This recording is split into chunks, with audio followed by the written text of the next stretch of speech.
주의 강림을 감추시고 보이시고, 이 제목으로 하나님의 말씀을 살펴보도록 하겠습니다. 요한계시록 6장에서 만군의 여호와께서 두 번에 걸쳐서 강림을 하시게 됩니다. 그래서 이 시간에 주의 강림을 감추시고 보이시고, 이 제목으로 하나님의 말씀을 살펴보도록 하겠습니다. 그래서 주의 강림을 감추신다는 말씀이 있습니다. 그 말씀은 시편 18편에 나타나 있습니다. 그래서 시편 18편 9절에서 그가 또 하늘을 두리우시고 강림하시니 그의 발 아래는 어두캄캄하도다. 구룹을 타고 다니시며 바람 날개를 타고 높이 솟아오르셔도다. 그가 흑암을 그의 숨는 곳으로 삼으사 장막같이 자기를 두르게 하시며 곧 물의 흑암과 공중의 빽빽한 구름으로 그리하시도다. 자, 이 시편 18편의 말씀은 다윗왕, 구약의 다윗왕 시대에 이루어진 적이 없었고, 이 말씀은 마지막 날에 이루실 강림이 되겠습니다. 그래서 만군의 여호와께서 하늘을 두리우시고 강림을 하시게 되는데, 그 강림하실 때 흑암을 그의 숨는 곳으로 삼으신다고 말씀을 하셨습니다. 그래서 흑암을 그의 숨는 곳으로 삼으시게 되는데, 바로 만군의 여호와께서 흑암을 그의 숨는 곳으로 삼으시게 됩니다. 그래서 장막같이, 바로 천막같이 자기를 두르게 하신다고 말씀하셨습니다. 이 흑암으로 자기를 두르게 하신다는 것. 그래서 이 흑암의 역할을 하는 것이 물의 흑암과 공중의 빽빽한 구름이라고 말씀을 하시고 있습니다. 이 흑암으로 자기를 두르게 하시는데, 곧 물의 흑암과 공중의 빽빽한 구름, 그 구름으로, 그 물로 자기를 두르게 하셔서 자기를 감추시게 됩니다. 그래서 그가 흑암을 그의 숨는 곳으로 삼으사 장막같이 자기를 두르게 하신다고 말씀하셨습니다. 바로 하늘을 두리우시고 강림하실 때 자기를 흑암으로 두르게 하신다는 것. 그리고 주의 강림을 보이시게 됩니다. 주의 강림을 보이시게 되는데, 이때에 바로 나를 바라본다고 여호와께서 말씀하셨습니다. 여호와께서 나를 바라본다고 말씀을 하셨다는 것. 그래서 여호와께서는 본래가 사람이 볼 수가 없는 분이십니다. 사람이 볼 수가 없는 분이신데 나를 바라본다고 말씀을 하셨다는 것. 그래서 스가랴 12장 10절에서 내가 다윗의 집과 예루살렘 주민에게 은총과 간구하는 심령을 부어주리니 그들이 그 찌른 바 나를 바라보고 그를 위하여 통하기를 독자를 위하여 통하듯 하며 그를 위하여 통곡하기를 장자를 위하여 통곡하듯 하리로다. 자, 여기에서 그들이 바로 다윗의 집과 예루살렘 주민이 그 찌른 바 나를 바라본다고 말씀을 하셨습니다. 그래서 그 찌른 바 나를 바라본다는 것은 창에 찔림을 받으셨던 주님을 바라본다는 것이 되겠습니다. 그래서 창에 찔림을 받으셨던 주님께서 본래는 만군의 여호와. 그래서 여기서 한글 성경에서는 그를 바라본다고 되어 있는데, 정확한 번역은 나를 바라본다고 말씀을 하는 것이 되겠습니다. 그래서 창에 찔림을 받으셨던 만군의 여호와를 바라본다고 말씀을 하는 것이 된다는 것. 그래서 이때는 주의 강림을 다윗의 집과 예루살렘 주민, 바로 하나님의 택하신 백성들에게 보이시게 된다는 사실입니다. 그래서 창에 찔림을 받으셨던 주님께서는 본래는 사람이 볼 수가 없는 만군의 여호와가 되신다는 사실입니다. 창에 찔림을 받으셨던 주님께서는 본래는 볼 수가 없는 분, 그런데 나를 바라본다고 말씀하셨는데 이때까지 우리 주님께서 바로 사람의 모양으로 나타나신 것이 되겠고, 본래 사람의 모양으로 나타나셨던 주님께서는 사람이 볼 수가 없는 여호와, 그래서 기약이 이를 때까지 사람의 모양으로 나타나시는 것이 되겠습니다. 그러나 그 형상이 본래 아버지 하나님의 형상, 바로 만군의 여호와 아버지의 형상은 아니라는 사실입니다. 왜냐하면 사람이 볼 수가 없는 분이기 때문입니다. 그래서 이때 그들이 그 찌른 바 만군의 여호와 아버지를 바라본다고 말씀을 하셨다는 사실. 그래서 주의 강림을 보이실 때, 주의 강림을 보이실 때 그들이 그 찌른 바 나를 바라본다고 스가랴 12장 10절에서 말씀을 하고 있습니다. 그래서 계시록 1장 7절에서 볼지어다 그가 구름을 타고 오시리라. 각 사람의 눈이 그를 보겠고 그를 찌른 자들도 볼 것이요. 자, 그를 찌른 자들도 볼 것이라고 말씀하셨습니다. 그래서 구름을 타고 오시는 주님께서는 바로 찔림을 받으신 만군의 여호와,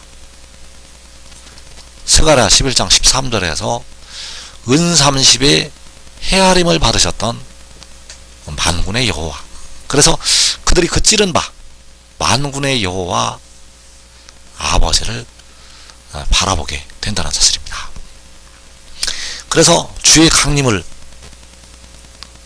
감추시게 되는데, 주의 강림을 감추시는 말씀이 시편 18편, 그래서 시편 18편 9절에서 그가 또 하늘을 두리우시고 강림하시니 그의 발 아래는 어두캄캄하도다. 자, 이때는 흑암으로 자기를 장막같이 두르게 하셔서 숨는 곳을 삼으신다고 말씀하셨습니다. 그래서 이 일은 요한계시록 6장에서 첫째 인을 떼실 때부터 넷째 인을 떼실 때까지 이 땅에 4분의 1이 죽는 큰 환란이 일어나게 됩니다.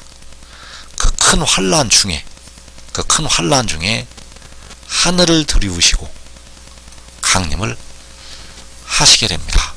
그리고 이제 주의 강림을 만 백성에게 보이시게 되는데, 바로 스가랴 12장 10절에서 그들이 그 찌른 바 나를 바라본다고 말씀을 하셨습니다. 그래서 이때는 요한계시록 6장에서 여섯째 인을 떼실 때, 그 여섯째 인을 떼실 때 주의 강림을 백성들에게 보이시게 된다는 사실입니다.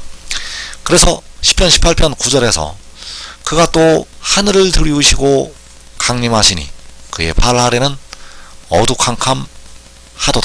자, 이 강림하심은 계시록 6장에서 환란 중에 일어나게 됩니다.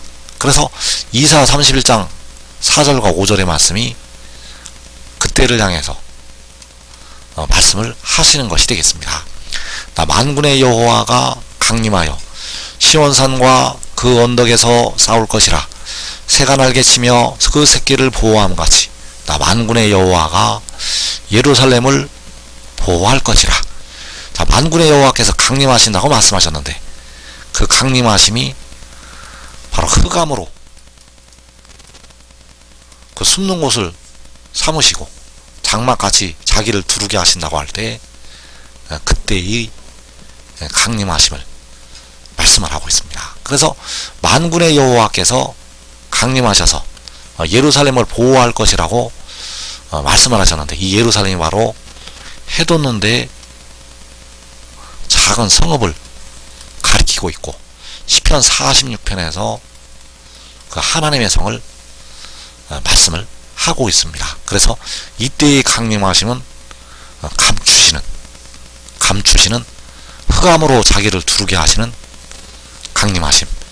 이사 66장 15절에서도 역시 그 하늘을 들이우시고 강림하실 때를 향해서 말씀을 하고 있습니다. 그래서 이사 66장 15절에서 보라 여호와께서 불에 둘러싸여 강림하시리니 그의 수레들은 회오리바람 같으리로다. 그가 혁혁한 위세로 노여움을 나타내시며 맹렬한 화염으로 책망하실 것이라. 자, 여기서 여호와께서 불에 둘러싸여서 강림을 하시게 되는데, 이때는 계시록 6장에 첫째 인을 떼실 때부터 넷째 인을 떼실 때까지 그 환란 중에, 환란 가운데 강림을 하시는 것이 되겠습니다. 그래서 환란 중에 강림하시고 나서 그 환란 후에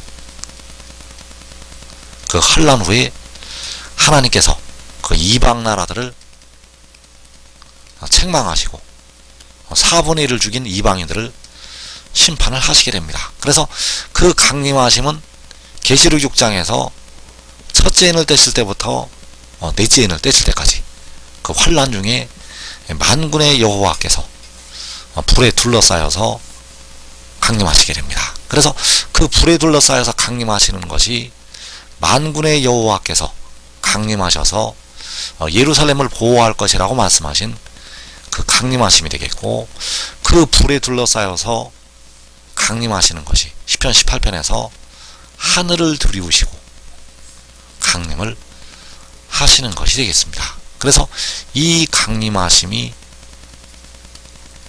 임할 때, 이 강림하심이 일어날 때 만군의 여호와께서 그 독생자에게 기름을 부으시게 됩니다. 이 강림하심이 일어날 때 만군의 여호와께서 독생자에게 기름을 부으신다는 것. 그래서 그 기름을 부으시는 것은 이사 11장에서 여호와의 영이 그 위에 강림을 하시는 것, 바로 지혜와 총명의 영이요 모략과 재능의 영이요 지식과 여호와를 경외하는 영이 그 위에 임하시는 것이 되겠습니다. 그래서 만군의 여호와께서 하늘을 들이우시고 강림하시게 되고, 그의 발 아래는 어두캄캄하다고 말씀하셨고, 바로 흑암으로 장막같이 자기를 두르게 하신다고 말씀하셨습니다. 그래서 만군의 여호와께서는 이 강림하심을 통해서 이제 독생자에게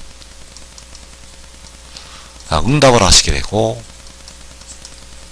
이제 빛이 일어나게 됩니다. 이 강림하심이 일어나게 되면 이제 빛이 일어나게 된다는 사실. 그래서 시편 50편 2절에서 온전히 아름다운 시온에서 하나님이 빛을 비추셨도다. 우리 하나님이 오사 잠잠하지 아니하시니 그 앞에는 삼키는 불이 있고 그 사방에는 광풍이 불리로다.